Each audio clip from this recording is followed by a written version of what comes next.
Welcome to Refused Flank, a wargaming podcast exploring the intersection of competitive excellence and narrative storytelling potential. Hey, this is Cam. And this is Grant. And this is Refused Flank. And today we're going to be talking about our first impressions of one-page rules, or OPR.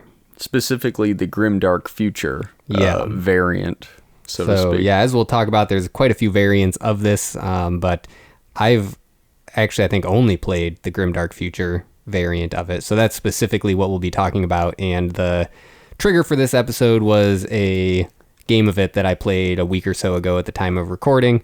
But Grant, have you ever played OPR? I have not. I am aware of it. I know it's, at least it felt like a year ago. It was the hotness, like a year ago. Yeah, it kind of blew up. Really got big. It's kind of, I feel like, quieted down a little bit in the YouTube gamer sphere, or whatever you want to call it. It's interesting how a lot of these indie projects end up feeling like a bit of a flash in the pan. Mm-hmm. And they'll be really hot for a minute, but they never really catch on all the way and stick around in the way that some of the bigger IPs do. I will say, I think they're doing a big push right now where they have a huge new starter set. Yeah, it's going to have actual plastic minis, which is a first for them. They actually, for a long time, I mean, we can kind of roll into a little bit of background here, but they started as sort of this small fan-made rule set that was attempting to streamline and simplify Games Workshop games specifically. I actually had a hard time hunting down any actual background info or older versions of the rules and things like that, and I don't know how much of that is just the way search engines are built now, and it's just hard to find old things. It just wants to show you the latest stuff that's been being updated, etc. Mm-hmm. But from what I remember, so again, without any actual data to back this up, it started out as some guy just posting this, being like, hey, I made this like super simplified version of the rules because I think 40K is too complicated now. And so here's a way to make it simpler. I don't know exactly when that started. What I do know is that I played it for the first time in 2020, which I had to go back through my photo roll in my phone to find the pictures of the game I played against my brother at Thanksgiving one year, and found that. And yeah, so 2020, it was at least around in 2020. I think it was pretty young at that point. I don't think it had been around very long, but I don't think that was like the very first version of it either. It seemed like it had some development. There were some army lists and things like that at that point. So to any of our listeners, if you know more of that original history, some of the early lore of one-page rules, let us know. I'd just be curious for my own edification to know, when did it actually come out and how did this ball get rolling? How long before 2020 was it? Right, yeah. It's interesting you bring that up because it is true. It feels like a lot of these things just blow up out of nowhere. We're big into fantasy. I think of like Warhammer Armies Project. Yeah. Where it's like that guy had been doing that for I think a very long time. He, even during, I think, when 8th Ed was still around, he was like just putting out fan edits of like the Pretonia book in 8th. Right, to try to update them, yeah. Right, so he was doing stuff back then, but then all of a sudden, I don't know, like 2022, somebody was like, hey, this dude like did really nice like fan edits and wrote his whole new edition with new rules, and then that exploded on YouTube, I feel like, out of nowhere, and now it's back kind of dead, completely especially dead with the again. Old World now. Yeah. And I wonder if maybe the announcement of the Old World kind of led to some people looking back into things, and then it got uncovered, and who knows. But maybe someday we'll do a hard-cutting investigative journalism piece on how that all went, but probably not. But anyway, so from the birth of one-page rules, which again I think started specifically around 40K, it kind of evolved into this full-on enterprise. So now there's this like whole company, they're selling expansions to these rules, they have official STL files, and like you just mentioned, they're now crowdfunding a physical starter box that will have physical plastic minis, etc. That's going to be through GameFound, and I think the latest I saw was sometime end of September that campaign is going to launch, if that's what you're into.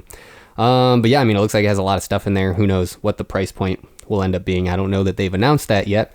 But it also has spawned a number of variations, which you hinted at earlier, Grant, which includes things like Starfleet, so sort of like a Battlefleet Gothic thing. There's Fantasy, which is just the Age of Sigmar clone. There is also, though, Age of Fantasy Regiments, which is the Fantasy Warhammer clone. Yeah, the Warhammer Fantasy battles. clone, yep, which is interesting. And then they also have the sort of skirmish level versions of those as well. So you can play Grimdark Future Firefight and fantasy. I don't know what they called the fantasy one. Age of Fantasy Skirmish. Oh, okay. So they didn't come up with an extra clever term for that one, I guess. Yeah.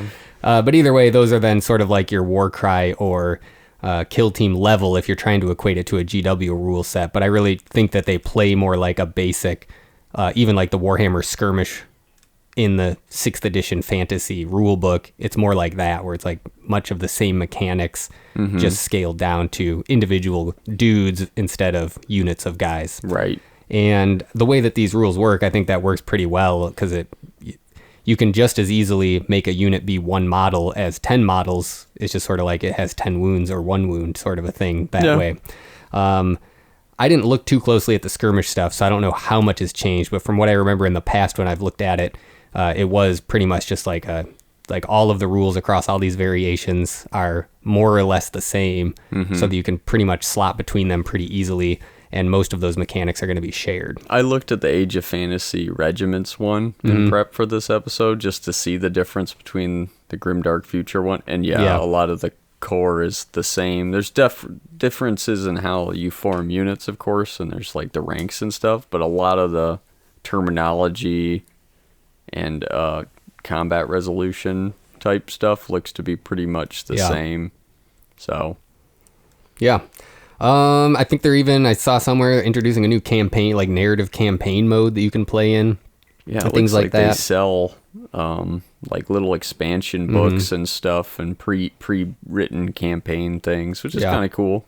Yeah, and I would say that even though it's maybe not maintained the level of notoriety that it gained, like you said, a year or two ago, it does still seem to be thriving. There still is regular YouTube content being put out about it and things like that. Obviously, the fact that they're about to launch this GameFound crowdfunding campaign is indicative of that. But it's just hard to know how much it's going to keep riding that wave. But I would say if you're interested in trying to design a game or something, I think even though we're in a bit of a saturated market, you're seeing a lot of indie people getting chances to get their stuff out there in ways that I think it was harder to before to get to a broader audience.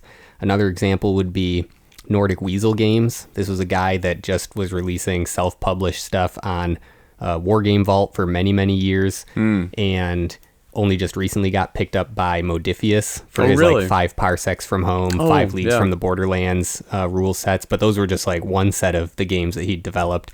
And so sometimes you just got to be putting in the work, making stuff, and then when the time is right, then you can jump on it and maybe make something happen. But anyways, just a little inspiration for any of you out there that are interested in designing some of your own games. I would say just give it a go. Start trying some things. Get your friends to play test it with you. Yeah. And maybe send it to us. We'll try it too. It doesn't need to be perfect. In fact, I'd say usually perfect is impossible. Yeah. So, and maybe a bit bland. Yeah, what do they say? Don't let perfect be the enemy of good. Yes. So what did you think of Grimdark Future, given that you were the one who played the game? Yeah, well, I want to throw out a few key features that I think stand out about the rule set in general. But maybe I'll just put this back to you. I have a list here because I played it recently. But were there any key mechanics that stood out when you just read through the rules? Sure. Without playing it, they were just like, oh, that would be interesting, whether good or bad. I like alternating activations. Okay, so that's a big one. Tell us what that is, just in case listeners aren't aware of the terminology. If you only play Warhammer, I think that's a big part of our audience. That uses something called you go, I go, where typically you have a turn, you do everything. You go, you do everything. Maybe the opponent makes some saves, or in fantasy does like dispel and stuff, but it's never their turn. Right. Whereas in a alternating activation system, it's like I move one unit, resolve all of its actions. Then you activate a unit, resolve all of its actions, and back and forth until we've all resolved the actions of all of our units on the board. That, in theory, allows you to, I guess, in the midst of the round, adapt to what's happening versus orchestrating potentially an entire advance of your force and then trying to impose your will that way. It's more like small iterative steps, so to speak. It's a different feel and flavor. I know a lot of people complain, about I go, you go, the old school way, because they're like, I don't do anything for 45 minutes. I'm so bored. Yeah, I think another common complaint is that it creates the possibility of this sort of like alpha strike syndrome where you can have whole sections of your army wiped out before you even get a turn at all. And I think that's true as things like modern 40K have gotten more lethal, it seems. But yeah, go on. No, I agree. I think even we play 4th ed 40K, but I know there was a notorious list in 5th edition 40K from Imperial Guard that was called the Leaf Blower list, because literally turn 1, the joke was is they just blow you off the table. So it's like, yeah, the idea of this Alpha Strike and other things can be involved in that too, like ranges. What's the range of things? Yeah. Like, can people actually be reached out and touched that early? In games like 40K, oh yes, definitely. Turn 1, you can be reached oftentimes by the biggest, scariest guns because they have the longest ranges. Yep. But something in like fantasy, maybe a little less likely to happen as much or whatever. But I've played a lot of different games where they use alternating activations, both board and like card games and weird games of my own creation. Generally speaking, I don't mind it, but I don't also though hate I go you go. Doesn't bother me. I never feel that sense of like, oh, I'm bored, I don't know what I'm doing. I'm usually pretty enthralled in what's going on, even if it's my opponent's turn. And I don't know, I think it allows for maybe some different tactical options though that maybe would never occur in an I go you go system. And I think it's fun to mix things up. Yeah, just for something different. And I think the same goes the opposite direction too. I think especially something like Warhammer Fantasy it benefits from the I go you go because you kind of need to have these different elements of your army operating together to get like a front and a flank charge at the same time. And if you're doing an alternating activation, then you just have to charge one of the units, then wait to see what happens, then charge the other unit. And I think that breaks up the opportunities to do some of those sweeping strategic moves that you could probably do there. I think it's interesting to note that because in the Age of Fantasy Regiment's advanced rules, which is something we'll talk about in a little bit, they actually introduce what they call phased activations. And so it's sort of like the old Lord of the Rings strategy battle game. I guess there's also still the new Lord of the Rings strategy battle game is the same thing. SPG. But I move all my guys, then you move all your guys, then I shoot with all my guys, then you shoot with all your guys, then we do combats kind of a thing. So it's something like that. I don't know exactly what the way it works out, but it's interesting that they recognize that in a regiment rank and flank game, that type of well, you just one-to-one unit, your whole line, right? Because that's how those types of battles were fought. It wasn't like one unit peeked its head out ahead of the line 1,000 feet forward. It would have gotten completely because then you're revealing your flanks and all that stuff. So it didn't make sense like in the narrative of the game, and that's interesting. Yeah, so I think we could probably do a whole episode on different activation types or ways that you could do that. But I think what we're getting at here is that there's not really a right or wrong way to do it, but I think it is a very notable feature of one-page rules that it is alternating activations because it shares a lot otherwise in common with Games Workshop's games, but that's one very distinct difference that some people will really like, and I agree with you. It does speed up the game in some ways, or it speeds up the feeling of the game, faster. Is that like I'm getting to make some decisions more frequently.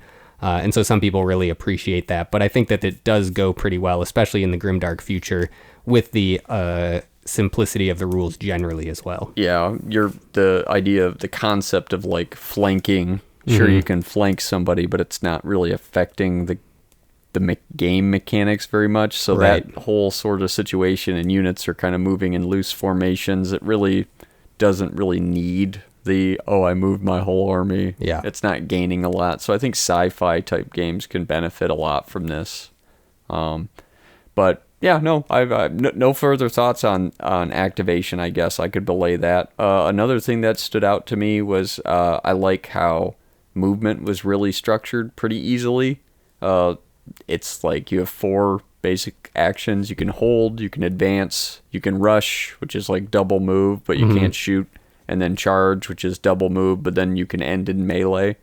So I thought that was very simple. It was just universal. It's like, what can I do with my unit? One of 4 things. And I'm sure there's probably some special rules somewhere. I didn't go through all the different army building lists or whatever, but I thought that was really nice and intuitive. And then you could use all these various special rules that they have to kind of tweak that base system and add a little bit of crunch in there where I think maybe it could come across a little milquetoast, a little plain, but I like simplicity when it works well and doesn't detract I like simplicity and activation and movement. Put it that way. That's interesting. Okay. If possible. I think fantasy and regiment stuff, you need to have a little more complication because, again, part of that simulation is okay, wow, we're trying to get big masses of troops to move in formation, so maybe that should be a little more clunky. But for a sci-fi game where people are moving in loose formation, you know, they're not all standing right next to each other, doing about faces and whatnot. I like a simple, okay, what are my guys doing? They're going to hold, they're not moving anywhere. Or, hey, they're going to advance, they're going to move this amount of distance.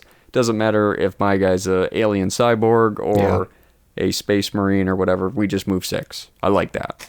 So, another thing that I liked was terrain was just 3 simple things. Again, I like terrain simplification too, generally speaking. I find terrain in a lot of systems can be overdone. Yeah. Too many delineations of different minor variations between types of terrain, perhaps. Right. And then I find that 90% of the time I play the game, we don't use any of those different versions. And maybe that's a me problem. I don't know. But we're like, oh, we got this very cool looking piece of terrain. It's awesome. It's like, well, it could be this multi-step thing with part of it's impassable and the other side is dangerous. And it's like, it just ends up being, well, it's a hill or something. You know what I mean? In practicality. But they're like, okay, cover terrain. If you're inside of it, boom, you get bonus to defense. Difficult terrain, you move less. You can't move more than 6. I love that, by the way. It gets rid of the weird thing in 40K 4th, where it's like, I don't know if I'm even going to get into the terrain, but I'm attempting to go, and I could double 1 my difficult terrain roll, and we didn't even get there. And they would thematically say, well, they were moving very cautiously, and they weren't sure what was in the woods, so they moved really slow. Whereas this is just like, okay, they got in, but they couldn't double, at the double. They moved at a cautious rate. Love that. Gets rid of the randomness, which can be sometimes frustrating in movement, especially because in most miniature war games, I feel like movement is where if you're really skillful or whatever and are try-harding, it can be very much a focus of the game where your movement and my movement separate each other basically, and who's going to win or whatever. That's what dictates a lot of miniature war games in my experience. And then it's like, okay, what was my shooting rolls? That affects things too, but it's like I can't impart my skill through dice rolling. That's just a random number generator that we're using. But where I can use my skill is in movement. So it gets rid of it. So I like that. Other things, honestly, there's just so little to really say. I like all the different universal special rules. There's a page of them. Most of them are very simple. Love that. Kind of reminded me of Hail Caesar a little bit. In that vibe where it's like they got a clean core system and then they just bolt all these little modifiers onto it.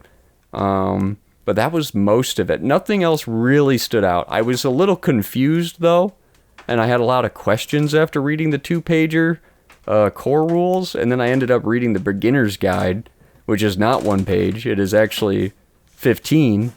So I had a number of questions that, admittedly, the beginner's guide did a great job resolving a lot of my questions. It put a little bit more detail into things, although I think you noted before recording that the special rules section basically is just restating what the core rules already says. Very little elaboration on that part. So that could have been maybe done a little bit better, but generally speaking, I think it was very clear and helped resolve any questions that I did have. And I probably could have brute forced our way after reading a 2-page, 1 sheet of paper, double-sided, and got off to the races. So it's almost, honestly, it's an accomplishment from that perspective. I think we were talking a little bit about this before recording, the idea that sometimes in an attempt to be as simple as possible, you can accidentally become vague as well. And I think that has happened here in some cases where you're really trying to mince words to get it to fit into a small format. And I've run into that before too, even with things like quick reference sheets or rules that I've written for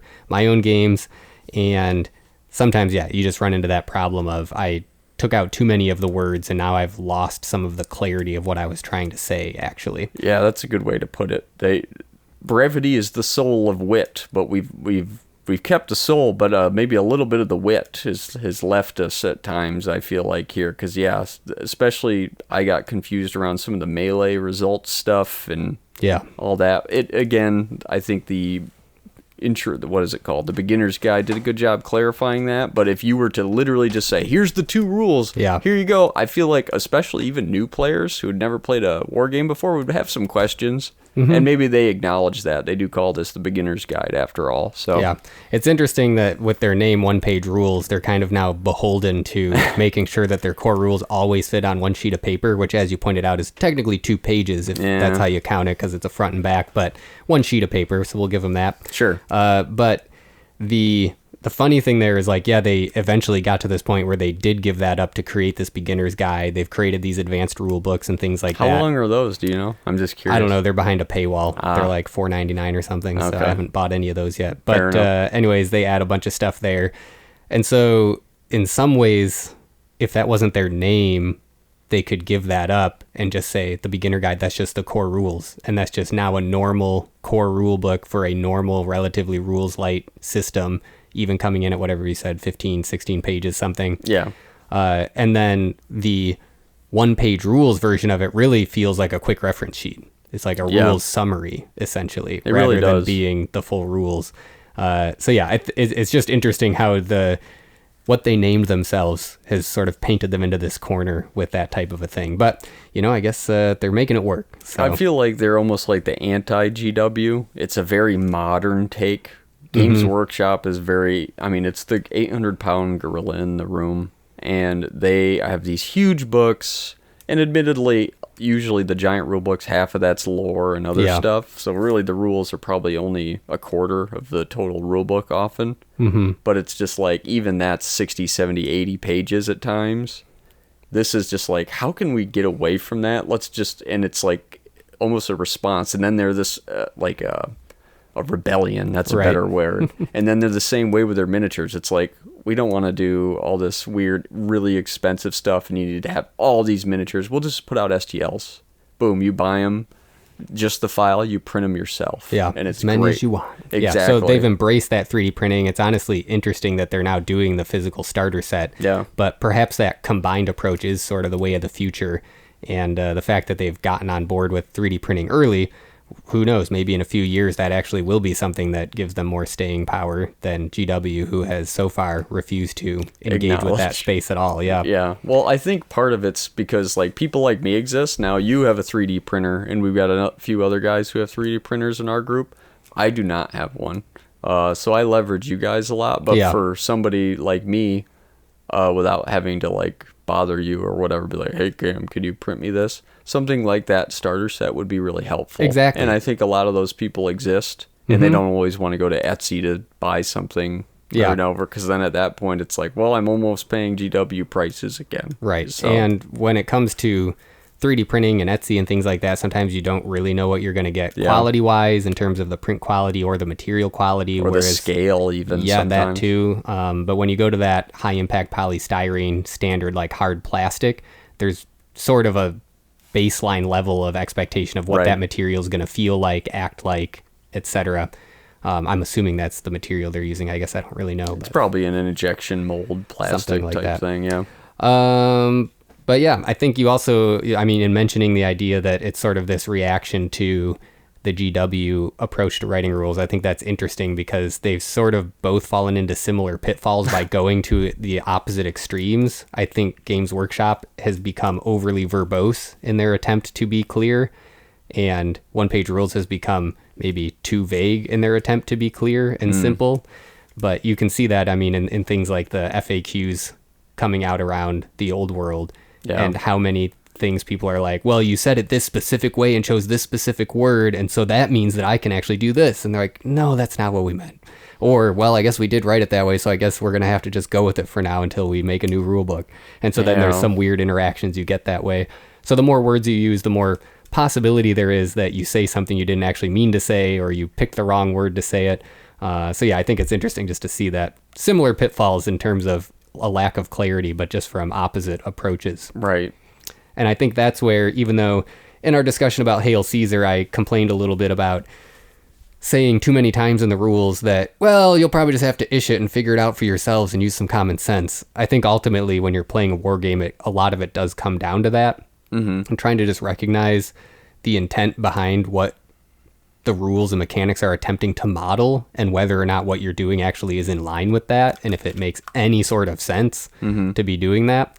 But that's obviously not something that you can arbitrate. That's not something that without, a third-party GM or something you can really resolve easily. Yeah. Because you and I might just have different ideas of what's plausible or what makes sense or what the intention was behind that sort of a thing. And as we've talked about plenty of times before, if you're playing with friends, it's pretty easy to just like get on the same page about those things or be like, oh yeah, that makes sense. You can kind of like pitch your vision of how this is working and why it makes sense and then move forward with it. But that's something I would say that this rule set works well with, is if you're gaming with that type of a group, that you can sort of fill in the gaps. Yeah. And I think a light rule set, starting from something like one-page rules, it becomes easier to do that because it's such a simple baseline. Adding a few things in or tweaking some things becomes easier rather than trying to tweak or modify the behemoth that is Warhammer Fantasy 6th edition or something like that. Yeah, I would explain it like it's easier to add chaff on to have a game and then release expansion sets. Yeah. Rather than have an already incredibly complicated game and then like you can't really remove systems depending on the game anyway. I guess if it's modular, but you know what I mean. Yeah. Warhammer 40K and its current and most of its history isn't really a modular system. Sure, there's been expansions over the years, like Planet Strike and stuff. But outside of those, it's been like, this is the core rules, and if you're playing Warhammer, you're probably playing the core rules. That's what everybody's expected to be playing too, just kind of socially or whatnot. Whereas this, it's already, as you noted, kind of gate-kept and paywalled some of the more advanced stuff. So a new person can come in, enjoy this really simple stuff, get their feet underneath them. Then when they want to take the plunge probably the wrong word, but take a step up maybe in complexity, they can buy that and then ask their group, hey, what do you guys think of this? Do we want to incorporate this sort of stuff? And I think that's cool. Whereas I don't even know what modern 40K and AOS are doing, to be honest, because they release so many books all the time. It's hard to keep up with. I don't pay much attention to most modern rulebook releases. Now, if a new edition or something comes out, that hits my alarm, and I go, oh, okay, interesting. I wonder what they're doing differently this time or whatever. But, like, they have these, generals compendiums and chapter approves, and I don't know, all these different books, and I honestly don't know what they all do, but they're multiple books a year, and it just seems like, how does a new player enter into this ecosystem? Whereas here, it's really clear. Yeah, it feels like that's adding complexity to complexity, whereas this is adding complexity to simplicity. So, yeah, but to get back to some of just the key features of the system, just to add on to what you already said, another key thing is they've really pared down the number of dice rolls that you do and the number of stats that a unit has. Yeah. Because everything is the same as a baseline, like everything moves 6 inches, everything has these 4 options, etc. Everything also only has 2 stats, quality and defense. And so quality is just, if you're trying to do something, you have to roll that number or higher. And if you're trying to not have something done to you, you roll your defense stat or higher. So that's written as something like a 4+, 3+, 5+, things like that. So they're not the weird chart thing that a lot of people complain about, where it's like, I'm BS4. And they're like, well, what does that mean? You hit on 3s. So instead they're like, why have this weird derived stat thing? Just put 3+ there. So more modern take. Yeah, and that's, of course, what modern GW games do now as well. And the defense stat can be reduced by an AP or armor piercing value on a weapon, and so you can reduce that. So if you had like a 3+, it could go up to a 4, 5, 6+, etc. And so, yeah, that makes things really simple. So you're not like rolling to hit, rolling to wound, then rolling to save, then maybe also having a ward save on top of that or anything like that. Yeah. It's just, I roll to try to shoot you, and then you roll to try to not be shot. So there's some interesting elements to that. I think it makes things much quicker. I've also had friends I've introduced to wargaming that are frustrated by that sequence because there's so many failure points where just nothing can happen. And it feels like we just did so much dice rolling and the result was nothing. And that can just be a frustrating feeling. Yeah.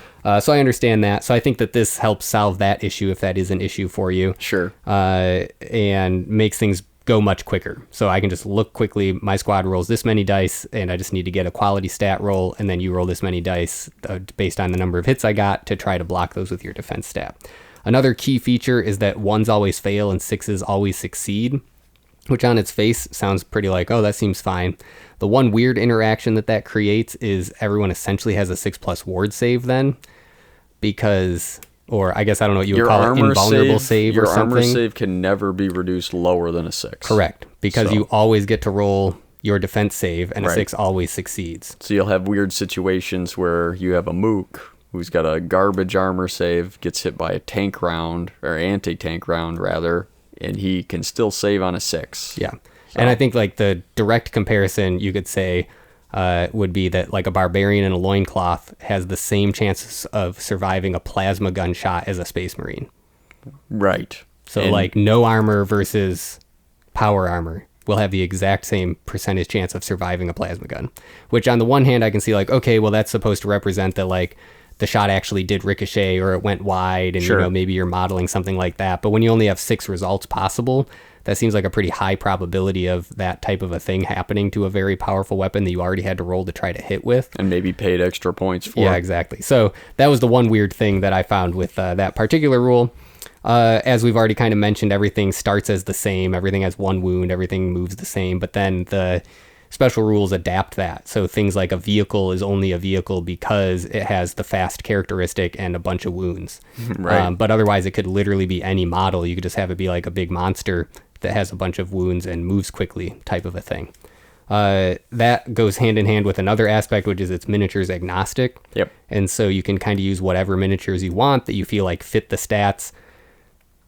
This creates potentially some weird situations, which we've talked about a little bit before when you're proxying models in other games. Yeah. But you can end up with a model that looks like it should be doing something very different than what the stats actually have it doing on the table. Sure. Usually where I've seen that problem is I didn't really look too close at the stats. I just wanted to use my cool model, and it kind of seemed like the name sort of fit, so I just picked that and did it. But then I start playing the game and realize, oh, this guy isn't really that strong, and now he's just getting destroyed or isn't really killing stuff like he should be killing. And now it just creates this sort of like narrative dissonance moment where it doesn't quite feel right. I sent out my big walker guy. He's going to bop people. Oh, wait, he was more of a transport or whatever. Exactly. I don't know. Yeah, something like that. Yeah. And obviously there's ways around that, which is like, oh, just read the rules, Cam. Then you can know what it's supposed to do. But I think it also takes some self-regulation of recognizing, like, even if I think this is really cool as a model, maybe it's just not going to work because there's not stats that really represent it in this army list or something like that. Or it would be worse for my opponent because they're going to look at this thing and think like, oh, that looks super weak. But then all of a sudden it has the strongest gun in the game or something like that. So you just have to be wise, use some common sense again as you're choosing what miniatures you want to use, since you can use anything. And without diving into the lore of this game or universe or whatever, a lot of the unit names that I briefly looked at are very generic or very heavy-handed referencing something in 40K. So you know, like, wink, wink, nudge, nudge, that's a Chaos Marine or whatever. It's a Havoc brother or whatever. It's like, oh, okay. But some of the names, though, I'm like, I had to like go through the list and be like, I actually don't know quite what that is, and I had to look at it a little bit more closely, so I could see definitely some people mixing it up. Like, what is this? That's just a generic word. Like, you say something's a demolisher. I'm making this up. I don't think I saw a demolisher, but like they can't because GW owns that word. Oh, do they own the word? The Lemon Rust demolisher. Yeah, you're right. But let's say something's a demolisher. Like, okay, it's something that demolishes stuff. Cool, great. But like in melee, shooting, like I can look at the rules and stuff, but it's not entirely clear what that is by just looking at the stat block. And again, I haven't looked into the lore or whatever, but this game isn't really super forward about the lore unless you're like looking for it. Whereas I feel like 40K and fantasy and GW games, that's their strength. They wear their lore on their sleeve. Right, and that kind of drives everything else. Yeah. So like that narrative is so preemptive in the gameplay, whereas this, it's like the gameplay almost seems more front and center, and then you have to kind of squeeze that to get the narrative out of it. That's a great picture to paint of whereas that, like 40K and fantasy, it's like it's leaking out everywhere, and the game's already pre-narrated before narrated or narrativized. I don't know. I'm making up words before you've even sat down, before you've even deployed. It's like, oh, we're the Night Lord's Legion, and we're landing on this planet. We're gonna enslave the local population and boost our numbers up. Like we've already got it figured out here. I'm like, I'm a Havoc brother. And I mean, sure, you could say we're the Night Lords or whatever, but it's... And that, I think, is the pro and con of miniatures agnostic systems. I think along with their sort of push, OPR's push to become more of an actual thing, I think they have started writing lore for a lot of their stuff. I have not looked into it at all, so I don't really know what that is about, but I think they've started trying to do some of that. But with a miniatures agnostic system, you're inevitably giving people the opportunity to bring their own ideas. That can be really cool if you have a tight group that's fostering their own custom world and lore, that we kind of know what everybody's army is, and like we've built our own story around all of these things. But for example, in the game we just played a week ago or so, I brought my Gar from Beyond the Gates of Antares. My friend brought his Chaos Space Marines. Somebody's using my Feudal Guard, Imperial Guard army. Somebody else is using Freeborn from Beyond the Gates of Antares. So we just have all these kind of like random models on the table that don't really have any sort of coherent narrative sense. And so when you're doing that, especially, so we're not even trying to like draw on the lore that does exist for one-page rules, Grimdark Future, then it becomes even more a little bit of a generic vanilla, I think you use the phrase milquetoast experience, where it's like everything kind of just feels the same now because I don't know the identity of anything in particular aside from the quality stat and the defense stat and maybe some special rules. But I think that ultimately is maybe more of like a vibe thing than like a real mechanical issue. Sure. Or any, and like you're saying, like whether the gameplay or the lore is taking the forefront seat helps develop that. And obviously with things like Warhammer, I have so much of that in my head already that of course I'm reading that into the stats and mechanics and just seeing that automatically. And I just don't have that necessarily for one-page rules. So I just think, it's just anytime you're doing miniatures agnostics things, you can get stuff that feels weird on the table. It can feel a little bit like you're just playing toys as kids, and it's like, well, I brought Godzilla, and you're like, well, I thought we were doing like medieval knights, so I just brought like this Sir Lancelot action figure, and I didn't want him to fight Godzilla, but like I guess we're doing that now. And so you can just get some weird narrative stuff happening. And a lot of that then comes down to, I think, what do you, again, want out of a war game experience? Do you want a coherent narrative experience where there is a ongoing story and background lore and all of that happening? Or are you in it more for just a like, let's throw down, roll some dice, the mechanics are there just to like get us to find out who wins this game and was the better general kind of a thing, and everything in between those two points on that spectrum. But I think when you're doing miniatures agnostic, you have to bring any of that lore and background stuff yourself typically, which makes it harder for medium to big groups because you want to have that buy-in from everybody if you can. That everybody believes in the same version of the story that we're doing, and or wants to invest that much. I know I sometimes am not as invested as others in certain, I don't know, scenarios or situations, or maybe I am, but it's just been like a long day. Literally, I got, it was a long day at work, and I came back and we're playing Warhammer, and I'm just not feeling the creative juices that day or whatever, right? That happens, and it's like this requires so much of that investment, and maybe that would be really fun, almost even more so when everybody does pitch in and you get to that point where everybody's like integrated and really thought through their forces and been like, oh, wow, this is so custom. It's ours. It's no one else's, right? Yeah. This is ours. Sure, we're using like this really bare bones system, but like everything else. That gives you the freedom. It's now the blank canvas. Indeed. And I could see that being really cool, but to get to that point, I feel like would be a lot of work. Yeah. So. Absolutely. And I mean, I think it's similar to, people who've played in custom role-playing worlds that the DM has put together. Those can be really deep and enriching and things like that. And if you have the same group playing together for years, they all start to get the sense and depth of the world that they're playing in. But even then, it's still probably mostly the DM that really has the very clear vision of what this world is and all of that, unless they're building it out through other ways. Sure. But yeah. Anyways, I guess that brings me to just a question for you. If you were going to build a non-GW inspired sci-fi or fantasy force to use in one-page rules, is there some sort of shtick or aesthetic that you're like, actually, this isn't offered to me by a GW product, but I would like to play it in a sci-fi setting, etc.?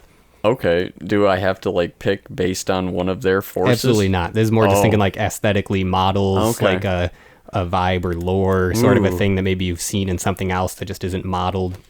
I've always liked, I'm not going to say Imperial Guard, but I like humans. I like basic kind of military sci-fi, more, I don't want to say realistic, but not superhumans in power armor. I like basic humans in like a power armored suit. So more Fallout, less 40K. Yeah. I find that pretty interesting and like cool. Armor or the book Starship Troopers, not the movie. Yeah. Or like StarCraft Marines. It's just like a bunch of like brigands who had like power armor. And I love that sort of vibe, kind of grimy. Like run down on their luck, not clean, not smooth and silky. I've never been into like cyberpunk type, like really rounded off edges. I like rust and all that sort of stuff. Kind of gritty, maybe is a good word. Yeah. Something like that would be what I would be drawn to, with a more conventional military scheme of painting, maybe some kind of camouflage or desert or whatever, depending on where the force supposedly is fighting, would be interesting to do. I'm not sure how that would be modeled here, but those are the types of things I get excited. There's some what War Games Atlantic does, the Eisenkern models. They're kind of like stormtrooper looking guys, but they're painted on the box in like this really almost kind of Feldgrau, like World War I German uniform, gray. And they got this kind of weird stormtrooper helmet, and they're just holding like assault rifles, not like a blaster or some weird sci-fi thing. It's like an assault rifle, and I just fire solid slugs, right? And I just like that look, those kind of things. They have some hokey stuff in that line as well, of like guys with spears and stuff. But just the dudes with like SMGs and assault rifles, I love that look. I think that's really cool. I wish they had like more vehicles to go with that sort of stuff. That's the kind of thing that has always piqued my interest. And then, to convert, you mentioned Starship Troopers. If I was going to do like an opposing force, I would want to do some kind of swarm. I always like, it doesn't need to be like Zerg or Tyranids or whatever, or the Flood, or I'm trying to think of swarmy sci-fi stuff. But it could also be like a plague, zombies, some kind of undead thing. I play vampires in fantasy, but I've always been be like flora instead of fauna. Plants. I kind of like the idea of like a plant-based army would be really cool. I always think about in a fantasy game, I wish there was like a mushroom army. Yeah, I have one of those for Saga, another miniatures. You have a mushroom army? Yeah. Oh man, I'm jealous. Okay. Well, we'll have to play Mushroom Army Men with Saga then, because I always like I'll look up occasionally on like Cults 3D and wherever else for like mushroom guy like 3D prints. Not because I'm gonna do anything, but I just think, hey, if we ever did like a skirmish game or whatever, maybe what is it? Maybe we play it Age of Fantasy Skirmish. There we go. Right, and then I could have like a small force of like just some mushroom people, and I think that would be fun. So those are the things that always pull me in, at least for a more sci-fi thing. Right now I'm just doing the Night Lords, but I'm trying to be focused on them and not get too diverted into too many side projects. I think that's just the sort of imaginative thing that a system like this lets you do, is because you kind of can use anything. There's so many cool STL files out there, hard plastic kits out there that you can use for things from like Stargrave or from Frostgrave, and all of those kits being interchangeable is amazing. War Games Atlantic, like you mentioned, has a ton of kits. So there's so much opportunity and to new stuff all the time too. Yeah, so much opportunity to really build a force that you specifically have a vision for in your head, which I think is really cool. And since you brought it up, I think your point about the skirmish level of this being the perfect opportunity to just change things up a little bit, get a few guys, only have to paint 8 to 10 dudes or something like that, to make it a smaller, more approachable, not an investment, not like us buying the Hail Caesar starter set and being like, what have we done? Sorry, I haven't done much with that, but we'll get to it eventually. Exactly. But anyways, that's what skirmish games are good for. But also a miniature agnostic game gives, and I guess now we're just talking about miniature agnostic games in general, but it gives you the opportunity to reuse models from other things rather than having to start a new project and start a new army or, add to your backlog and things like that. And so for me, for example, when we played last week, was that idea of, I haven't played Beyond the Gates of Antares in a little while, but I really love the Gar army that I have, and it was really easy in the army building to just slot those in, and I can take these walkers as light walkers, and I can take these guys as recruits or whatever, and these guys can be the special ops guys, and bada bing, bada boom. It was really easy to slot that in. So I think that's another thing that works really well in one-page rules is the army builder that they have that's free to access. They have all of their army lists built into it, and you can really customize your army. They have some restrictions on army building, like the number of units in your army is tied to how many points. There's like a maximum number of units you can have. Duplicates and things. And also a max of duplicates in that.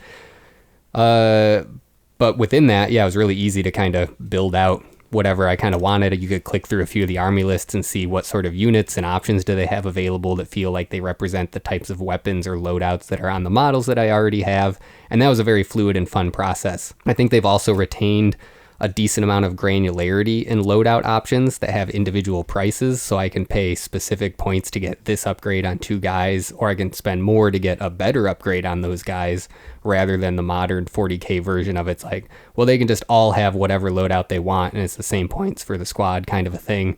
And so I really appreciate that customizability that's built into there, and it lets you tweak your points a little bit more to get exactly to the points limit you're doing. When I was first looking at the army builder, I noticed that I was like, oh, there's no options. Everybody's just like squads of 3 or something. And then I clicked on it and I'm like, oh, okay, there it is. So that I had a realization. I'm like, okay, there is some depth here. There's some choices to be had. So yeah.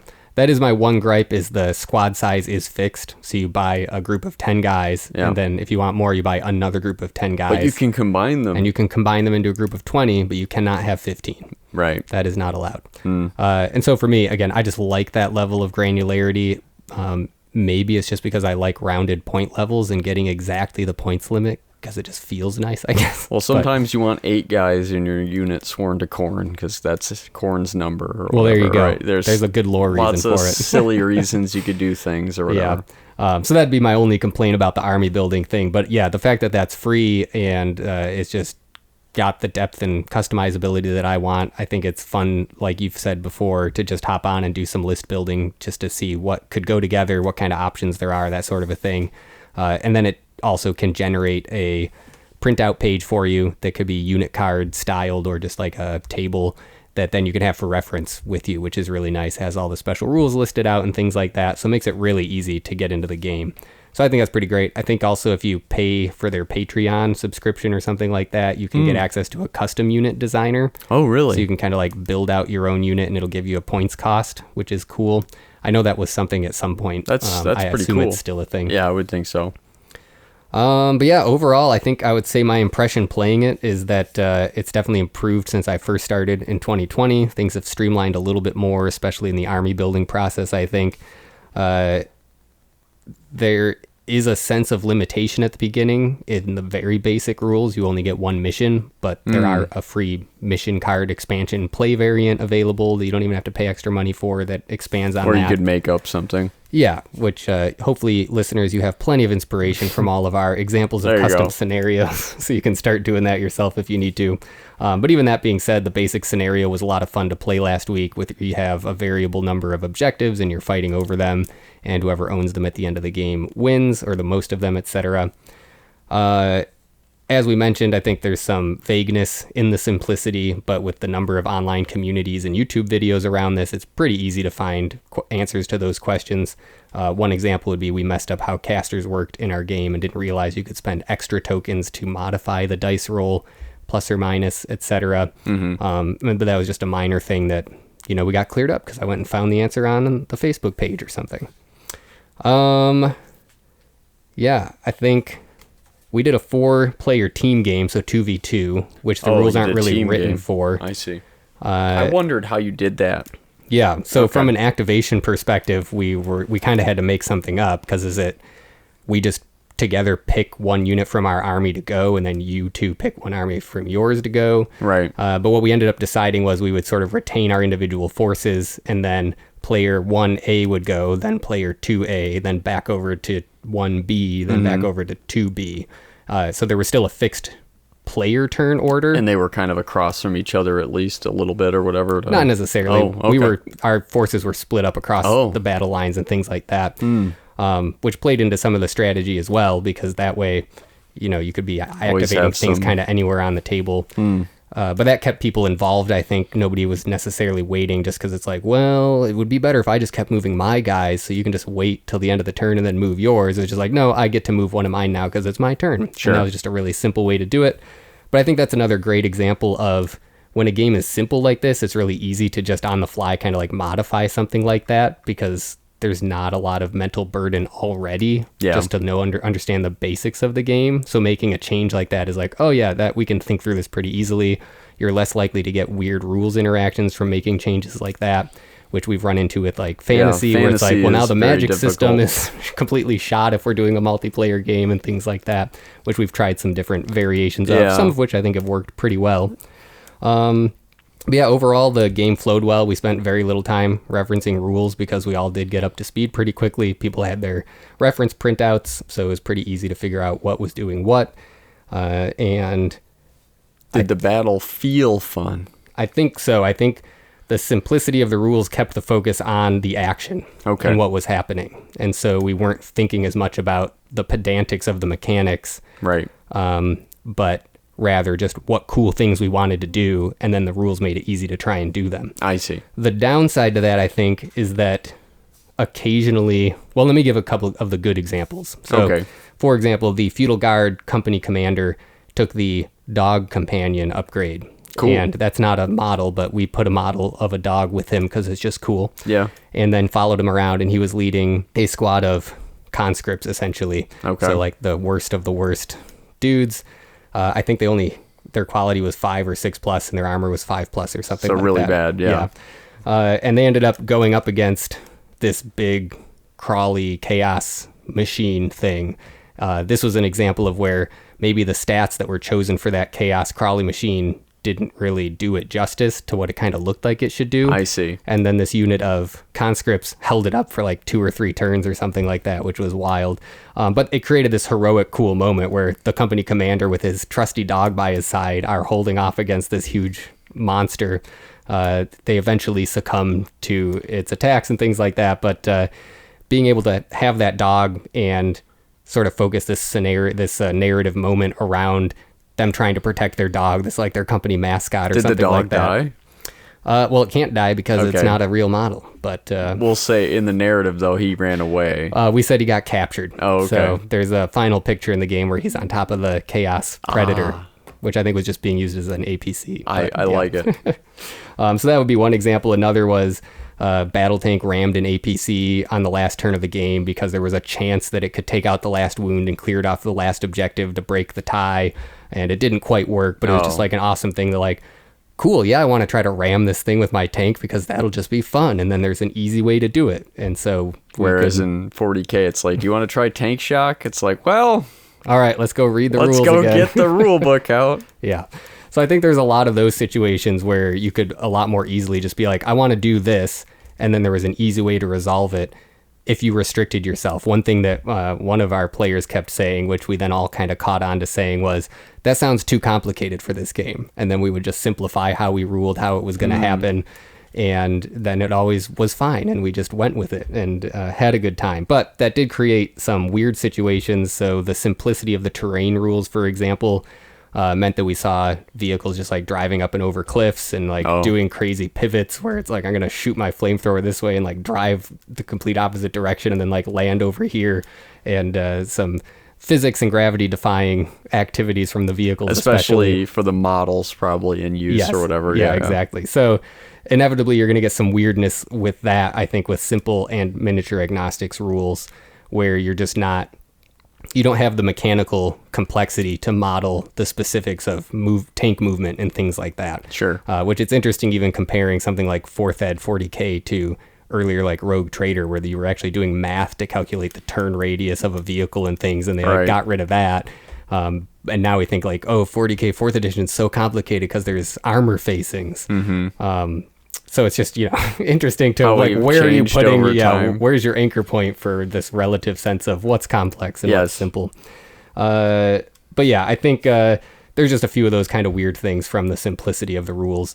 But because of the focus was on just doing cool stuff and having fun, none of that ultimately really mattered. Right. Maybe there's a situation where that could spoil, again, your narrative coherence of what should be happening and what makes sense, but the mood and tone of the game was not that, so it worked out totally fine. And again, I think that's where these rules excel, is in that light approach to like, we're just going to throw down and have some fun. The narrative and deep story doesn't necessarily matter because we're just here to throw down quick, have some fun. That's not going to take too long or be too crunchy. What were the bad things? I'm just curious. Well, that was the one example I had, was just that, okay, vehicles are kind of flying all over the place because they essentially are just a normal model that can move like a normal model. Fair enough. Just faster. Okay.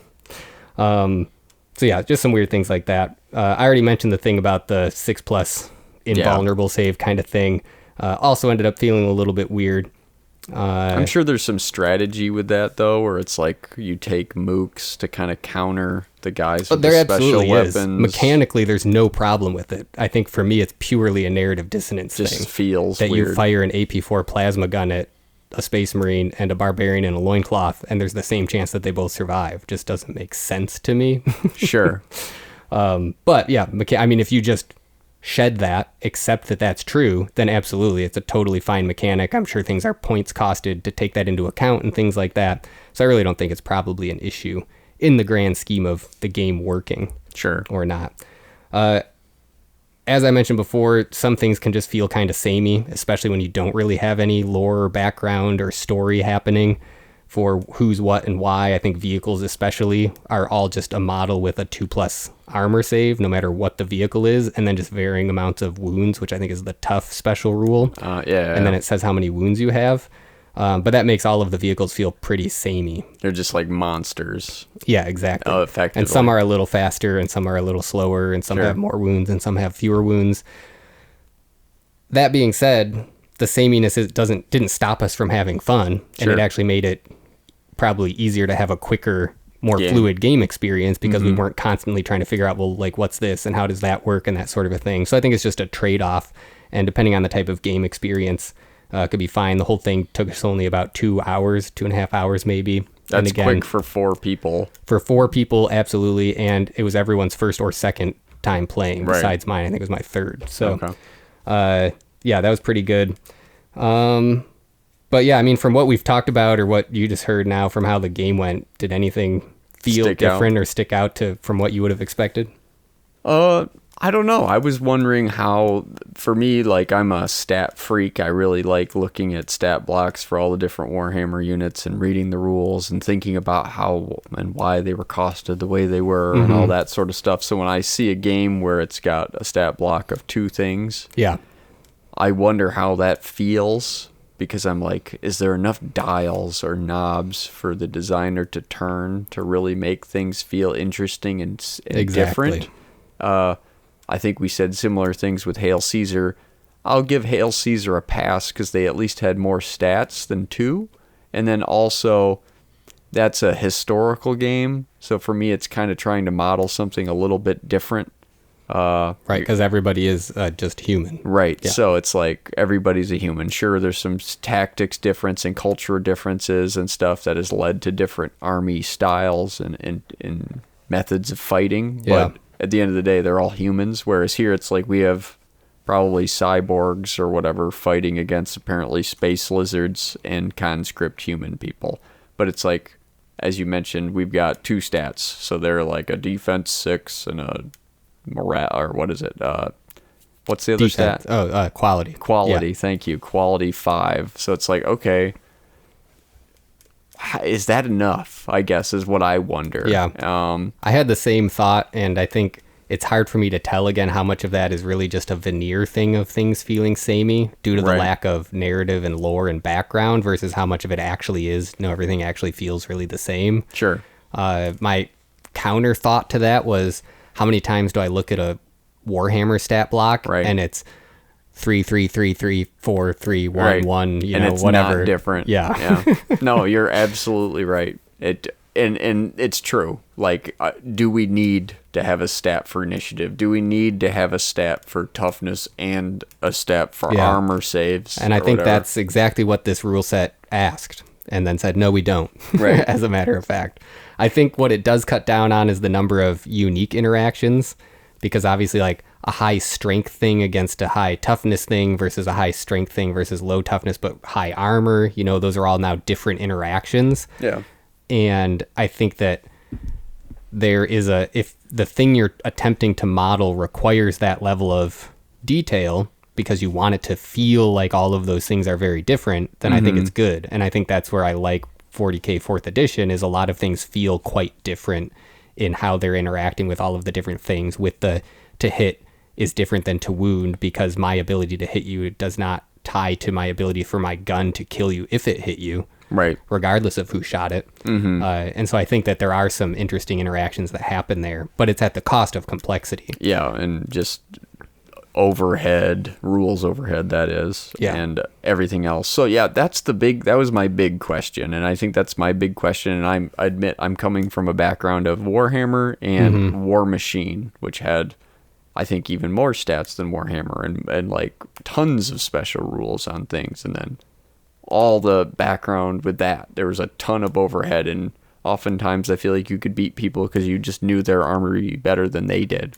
So you like knew the options that they had, and if they were a newer player, they would just do things that didn't make sense. Yeah, and then you just exploit it. Right, exactly. It would turn into stuff like that. And whereas this, it's like, well, he's quality 5, so he's not that good, I guess. I don't know. I wonder, and then I wonder how that portrays itself as a game, in terms of like, hey, we're playing a game, like it's not just an activity. I think sometimes a lot of these really stripped down rule sets to me almost look like we're not really making interesting decisions. Right. You could almost, if you boil it down to its logical conclusion, we just both roll a die at the beginning and whoever rolls higher wins, and we don't have to actually like do anything else. Sure. Now you might say, okay, well, we're telling a story, we're doing X, Y, and Z, and we are. I acknowledge that, and you've said before, or we've said before, the dice do tell the story, but it's just like, from a game perspective, this is a game, right? We're playing it. Am I making interesting decisions? And to me, games are about decisions. Like, that's the core of it. And it's like, oh, how do I want to move? And who am I targeting? Seem to be like the main things for this type of game. Like, where am I moving my guys? And who am I targeting with my shooting and or charges? And maybe there's a lot of interesting stuff there I haven't played, so I'm probably wrong. But I wonder if I'm jaded because of my experience with other much more high rules overhead systems, to where it feels like there's a lot more things going on that I have to consider. Whereas here it looks like it's so simple that maybe it's just very obvious. Okay, you should do X, Y, and Z. And then the game kind of, for lack of a better word, plays itself. Right. This is probably not true. Those decisions. Right. And this is probably not true. Because I think things like terrain can enter huge wrenches into that sort of situation. But it flattens is a good way to put it. It levels it off. There's not as much rules overhead and intense thinking, and I kind of like that sort of stuff.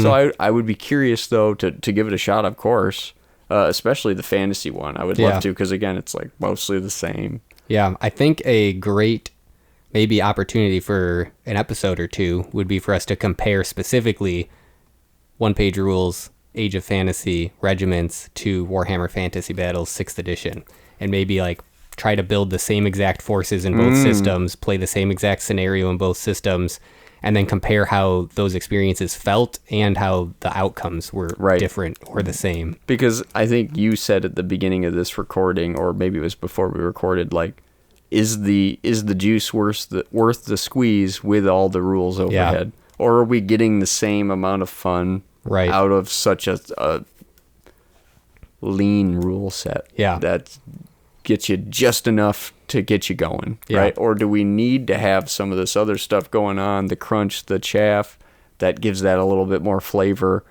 Does that take you to a higher level of satisfaction at the end of the day? I don't know. It probably depends somewhat on the person, but I'd be curious to try it. I think it's an interesting thought experiment. Yeah, I think 6th Ed is crunchy enough, and this is simple enough that they're quite different, but are capable of modeling the exact same battle in terms of like the design of it. So definitely. I think that would be a really interesting comparison to do. So hopefully we can do that at some point. I think that would be fun. I think it's an easy, and because it's models agnostic and is basically, I mean, let's be real here, it's kind of a ripoff. I think it's even known as low-key a ripoff. I mean, like you said, all the names of everything, you can pretty much tell which GW model this is supposed to represent. Yeah, you just kind of have to look at it and squint a little bit, and you're like, okay, that's those things. And I think it wears that with pride, right? Because it's like, oh, we love this system, but we don't like what it's become. We want to go against that or whatever. So no, I think that would be definitely easy to do with our existing models. So it's unlike, say, a Hail Caesar where we're like, yeah, let's try this out. And now it's like, well, we've got months of work, a couple of some dozens of hours of prep before we can even maybe get this to the table in a way that we are satisfied by, right? So I like what you brought up about the type of play experience and sort of the complexity of choices available to you. And I think that I hadn't really thought of it in those terms specifically, but I think that for me, this maybe creates a point on the scale that's all the way in one direction, where it's very limiting your number of choices. Maybe not all the way. I guess you could further abstract it, maybe something like Memoir 44 or, the Command and Colors series of war games, which that's one of, I think has even fewer choices that you're really making at that point. They have the cards, right? They kind of say like you can only activate something in this section or that sort of a thing. But that idea of how many decisions are you making, I think is interesting.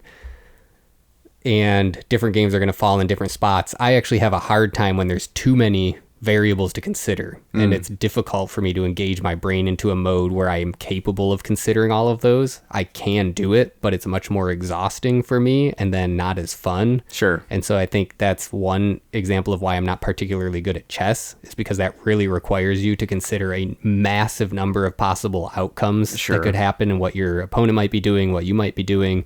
Although I guess I've read that if you learn the moves, or like have read a lot of the games that people have played, maybe that minimizes some of that in certain ways. But either way, there's a lot of like, you got to think ahead. There's a lot of memorization to become good, but I hear what you're saying. Yeah. You go deep in the tank, you're thinking, I mean, the grandmasters, the guys who are really good, are thinking 10, maybe 20 moves ahead, potentially. And that's hard for my brain to do. Yeah, I don't know if I could do that either. But and I think that applies then in war games, now that you're framing it that way, that there are moments when I'm playing 40K, 4th Ed, and 6th Ed fantasy where I reach a point where my brain is like, there's too much to consider here, so I'm going to short circuit and just be like, I'm just going to do this. I'm going to push my guys over here. I'll just have them fire here because I no longer am interested in running through all of those permutations. Sure.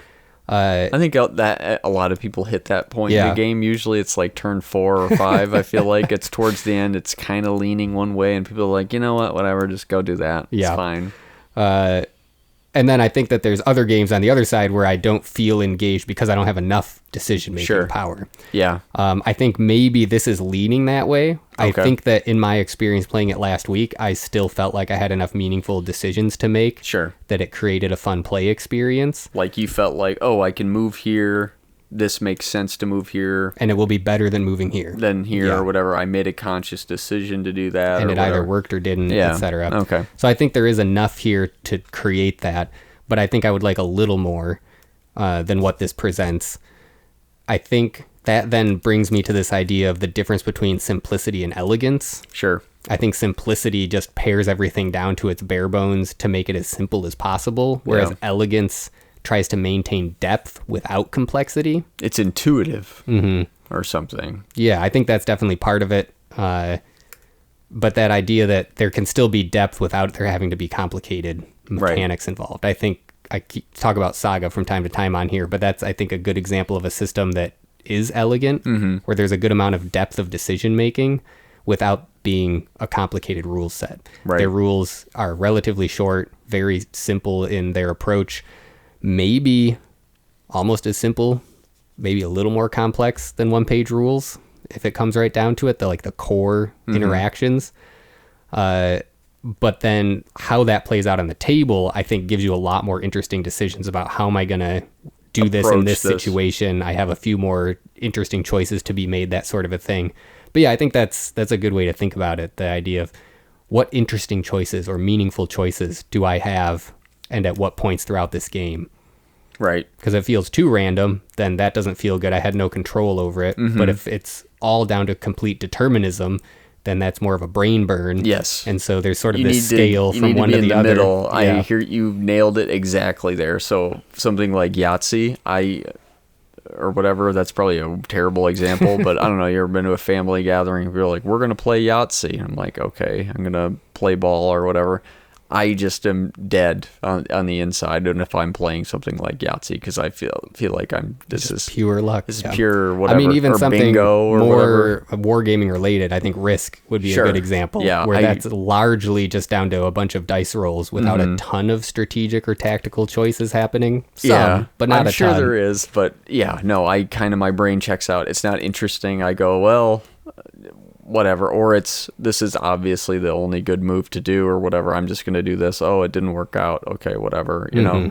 So 100%. But then, the other side, if it just turns into a puzzle or whatever, and there's no obfuscation, there's no chance for a surprise to occur, then it becomes boring. It becomes like work.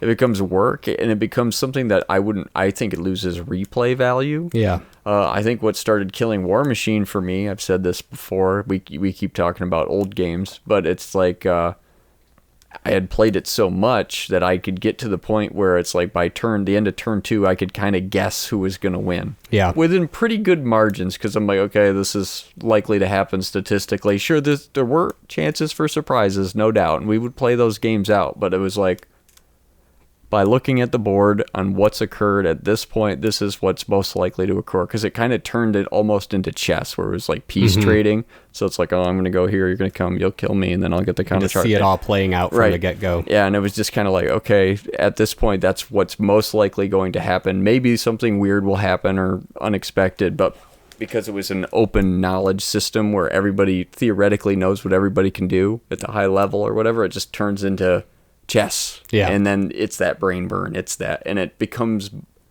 more boring because of that. Maybe not to everybody, but to me it did, especially towards the end, because it's like, what are we doing here? We're not even playing the game anymore because we can already determine it. It lost something. Yeah, and I think that's the push and pull of too much luck versus too much determinism, and game designers, I'm sure, are always caught in the middle trying to find the right amount of friction to add to a system so that you're not in perfect control, but things don't feel too out of control, etc. But I think all of that being said, this system works really well for certain types of gaming, and it doesn't work so well for others. I'm not a particularly competitive-minded player, as is probably obvious from what I just said about my approach here, but I'm not sure that this would be a particularly good game for a high competitive environment. Maybe it is because it's simple and there's no streamlined. rules, there's arguments. Fewer of those interactions, but maybe it isn't providing enough of those higher level choices to be a satisfying competitive game, perhaps. But it is a lot of fun. Sure. And I think it plays quickly. I think there's a very low barrier to entry. I think the ability to swap between genres and scale of play is really good. And so I think you can get a lot of mileage out of this rule set. So I would recommend trying it to really anybody. I think there's no buy-in cost really, unless if you already own some models. Yeah, so if you play another game, you can probably just play this game. Right now you can use any historical models really. Like you can count things as pretty much anything. We ran a Halloween game that was like 7 or 8 players last year. There was this sort of escape from the planet that's infested by zombies kind of thing. Everybody has a squad and they're trying to get to the evac ship, and there's zombies roaming everywhere. And we did that with this sort of hacked together version of 40K 4th edition, but it obviously required a lot of house ruling and a lot of bespoke rules that we had to add in to make things make sense at that scale and with that number of players. And it was a ton of fun. It really scratched a big nostalgia itch for me. So I'm glad that we did it, but I would never do that again. I don't think the system fit what we were trying to do. It did not. So there were times I somehow won that game, but I remember the beginning because of how combat works in 4th Ed. I'm like, oh, my guys, I had like Necrons or something, so I was really tough, but I didn't fight very well in melee, and I was stuck with these zombies, and I'm like, and they can never leave. And I was just like, well, I'm never gonna get out of here. And it basically turned into another player like felt bad for me and was like, I'll charge one of my guys in, and he'll kill a bunch of them with you, and then you can start moving again. And I'm like, thanks, man, awesome. And then basically the rest of the game was me like snaking through to the evac point and then kind of backstabbing a couple people, making some deals, but which honestly worked out. I think people had fun. I think it did the trick. I just think it caused a lot more brain burn and complication than it needed to for what we were attempting. And we could have probably gotten it done in an hour or less with less of the complication. Absolutely. So if we do that again, I would 100% use one-page rules as a base system for just that. Quality and because defense. Like we said before, it's way easier to add a few complicated bespoke rules on top of a simple base like this than it is the other way around. Because then you're asking like, wait, what parts of 40K 4th are we using? Which ones don't count? And blah, blah, blah, blah, blah. Right. But if everything's the basis of there's this one page of rules, and then I can throw in a couple extra things for like throwing individual grenades or whatever. Maybe that's even in the skirmish version of this already. I don't know. I think that would work much better. So I think for that type of a thing, this is the perfect rules set. I think it's a great sandbox kind of thing if you want to do a scenario that is kind of out there and like you're trying to model something that no other system really does well. You can use this as a great base for that. I think that I just totally lost my train of thought. Well, I hear what you're saying. It's a tool in the toolbox. Yeah. But go ahead. I think it's just great for new players because there's such a low barrier to entry. I think that you can get people onboarded quickly, and if you start with the skirmish variants without very many models, you and one friend could buy one box from War Games Atlantic and have enough guys to do the skirmish side of this. For sure. So I 100%. think that would be a great way to just get somebody into wargaming, or yourself. If you haven't really dipped your toes into miniature wargaming, just one box and then all these free rules, get some dice, make some terrain out of some cardboard in your recycling, and you're off to the races. Put some books on the table. Those are hills. That's how I started. Absolutely. I think it's a great system for what it's attempting to do. I think it's not perfect for doing other things it's maybe not trying to do. Sure. And so I think that's totally fine. And I think that's always good to bring up is like, what were they intending with this? And I feel like if their goal, as the name says on the tin, was simplicity, right? And like leanness and just tight and modern is really what I get. I feel like they're really doing all the trendy modern things, STLs and simple rules that are fast playing, alternating activations, all the big stuff that I feel like people are always like, oh, I want this in the game or whatever. But then the big 800-pound gorillas in the room are just not doing most of the time. This is all of that. And because of all those reasons you just stated, it feels like something that any group that is consistently playing together would be maybe not foolish, but why wouldn't you take a look? Yeah. Because there's so little investment. Here's why. Because if you let your group try this, they'll never want to go play the old versions of Warhammer ever again with you. Fair enough. Maybe. I don't know.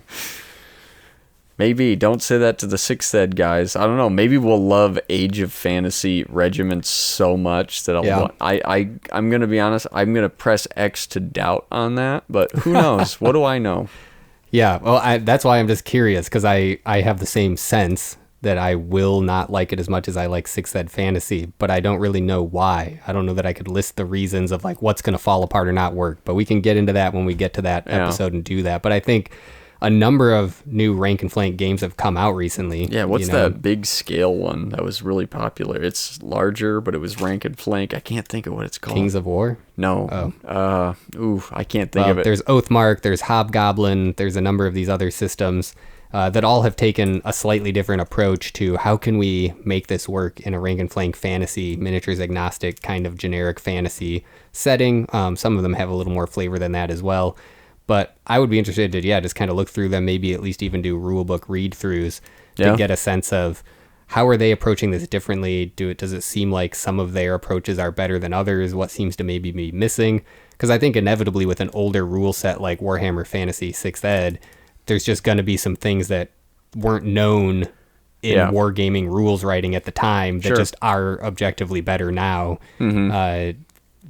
But there's going to be other things that I think in an attempt to simplify or make things elegant, maybe you lose some of that flavor, some of that crunch that models certain interesting interactions and things like that, as we've been talking about. It looks like you found what you're looking for. Conquest, the last argument of Kings. Yeah. I don't like those models, so I just don't think about it that often. That's fair, but I know it's like 18, or not, why did I say 18 millimeter? It's like, it's noticeably larger. I don't know if it's 54 mil or whatever, but like I didn't think it was that big. Yeah. I don't know, but it's like a basic bloke is like 2.5 inches chunky. Tall. Okay. So they're noticeably larger. Yeah. Yeah. I've watched a couple gameplay videos of that, and it doesn't look fun. It looks like it's way too I have not looked into it at all. How things happen. But I think it's actually got a big scene in our town. Oh, really? All right. Maybe big's the wrong word, but I know at least enough people playing that you hear about it.